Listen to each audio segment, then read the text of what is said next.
it's nice to be back on the grass and officially coaching and trying to help develop kids and impact kids. Young men at this point. So it's been great. Yeah. Jason, this is these are 16, 20-hour days, year-round, a lot of recruiting. What went into your decision to become a full-time coach? You're trying to talk me out of it? I'm curious. Like a lot of contemporaries of yours would not do this. I love it. I started coaching Little League years ago, I guess now, 8, 9 years ago, and then obviously spent 5 years at St. Thomas and fallen in love with coaching and being around it. Kids go to school.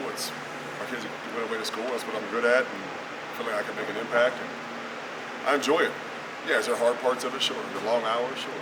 But if it was easy, everyone would do it, right? So we want to be a lead at what we do. I've always wanted to be a lead in everything I do, and I'll approach this the same way. Sometimes you got to recruit. Sometimes you got to go where it snows to get people. You do what you got to do. But it will not be for a lack of effort and desire to compete and be the best. What's it been like for you, just kind of delving into recruiting for the first time the last year or so? It's interesting sometimes. It's interesting. It's I'm used to being the one that doesn't text people back right away or doesn't call people back, and you get to blame it on your gold jacket or whatever. You think that you can take your time replying. So now I feel what people that try to reach out to me sometimes feel. So it ain't no fun when the rabbit got the gun, But it's part of it, man. You just keep chipping away at it. Most of the kids have been great. Families have been great. We still have to go out and work and out compete and out recruit every other school in the nation to get what we need to turn this program to where it needs to be. Is there anything you learned on that front just from watching your son get recruited? Yeah, every kid is different. Every family is different. People are looking for different things. It's the same as when you're playing or when you're coaching or whatever. Everybody has different motivations for what they're doing, why they're doing what they're doing. And at the end of the day, it's always about relationships. It is in any business, in any family, in any venture you're in. It's all about relationships. So we try to develop those relationships, build those relationships, show them what we can do, how we can develop, how we can better their future. We can provide a quality education that you can't beat in this country.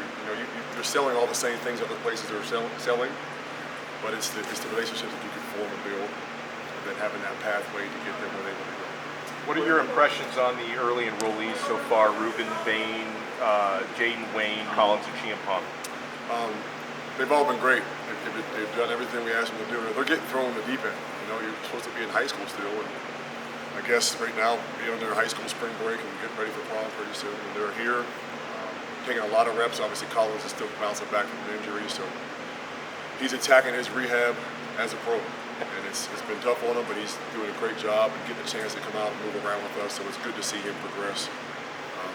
Jaden Wayne coming all the way across the country, although he spent a year at IMG, which helped prepare him for being away. He's been great. He's got 10 toes down, and he's doing everything we asked him to do. He's taking a lot of reps and playing physical. He's showing all the things that we saw when we recruited. So it's great to see that manifest itself. And then Ruben Bain is as advertised. He's a Bain, and he's here doing his thing, and I'm really happy with where all three of those guys are right now. Coach Chris Wilson, your new title is defensive line coach. How much are you working with defensive tackles, and also talking about Ruben? The second part of that is, do you envision Ruben playing inside at all? Well, the first part of your question, yeah, I'm a D-line coach. As you've seen his staff, Coach Cristobal's staffs are pretty big.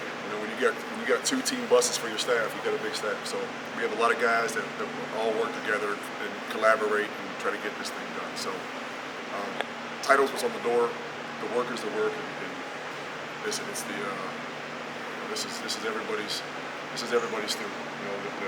The sauce is the boss, as they I forget who was that, Sweet Baby Ray's or something. He says the sauce is the boss, so we collaborate and we work with the tackles. So yes, we all touch everyone.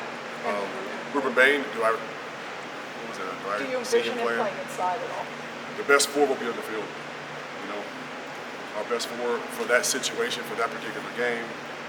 Health will determine some of that stuff. So our best 4 guys, the guys that give us the best chance to win that particular play or that series or that game, will be the ones to play. So It could be Ruben Bain inside, it could be Najalik, it could be Mesidor. Mesidor played everywhere for us last year. It'll be no different. LT will get back, Double H will get back. So you'll see a lot of guys rotating through. The more guys we have in that room that we can throw in the field and know what the standard is and know what to get from them each and every time, the better this football team will be. Coach, you were with this group last year. Is anybody taking a big leap just in the spring? When you say, man, the body's different, the way they play different? There's so many guys that have done a good job. We've got a guy that's not even practicing that's really taking a big leap is Jafari Harvey. He had to get both shoulders fixed, and knowing where he was last year and the struggles he went through trying to get to game day and deal with his shoulder harnesses and whatnot. Now he's healthy. He'll be back for training camp, so I'm excited about him. I like what he's done. Everybody upstairs has really done a good job. LT's attacking his rehab, chomping at the bit to get back out there. Najalik Kelly, everyone knows I'm a huge fan of Najalik and what he's done since he's gotten here. Didn't have a chance to play last spring, so really got thrown in the deep end during the season. Having been through 6 months of college football, now coming into the spring, he's approaching it a lot differently. Trying to be a leader, just turned 18 years old, so he's still got that kid in him. Still does those things that make you scratch your head, but love him to death. And they've all been great. This is a great group of kids, great group of people. I say kids, it makes me sound old, but great group of young men that are understanding the culture in the second year of Coach Cristobal's culture, understanding the standard in the room and how it has to be every time we touch the grass. They've done a fantastic job. In a similar vein, obviously Cyrus Moss developed, how is he developing his body? Cyrus is doing a good job. He's struggled trying to keep weight on, and I can relate to that. Early in my life, I had a hard time putting the weight on. I think he's really rededicated himself to doing what he needs to do in this building to make himself better in this building and also off the field.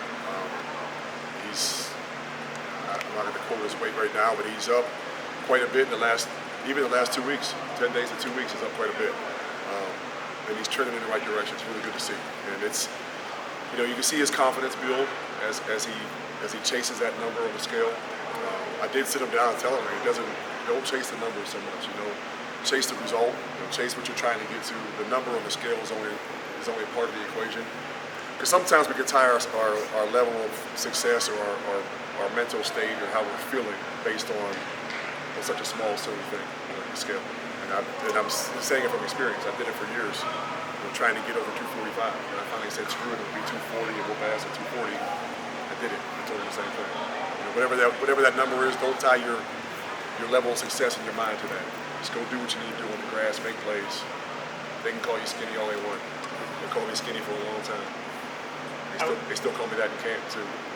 How would you describe your coaching style? I'm all about coaching them hard and loving them hard. We have a standard. We set. You got to be very clearly define the kind of the boundaries, the lines, what you expect, the standard of work, the standard of expectations. Clearly define what the job is, what they have to do, how we're going to do it, and then I'm really big on why we do it that way. Teaching kids or teaching players why we're doing something, why we're calling it a certain call, what situation we're trying to do that. Why it's important we need to get to the A gap on a certain player, why we're important when we're dropping the boundary, why we have to be out there in the flat and how we do it. Not just telling them what to do, but explaining that full picture makes them better football players. So to answer your question, I kind of got off on a tangent, but we're going to lay it all out, be very clearly defined. We're going to coach the heck out of them. We're going to coach them hard. We're going to push and demand and push and demand and push and demand, and then we're going to love them even more. And we're going to have fun doing it.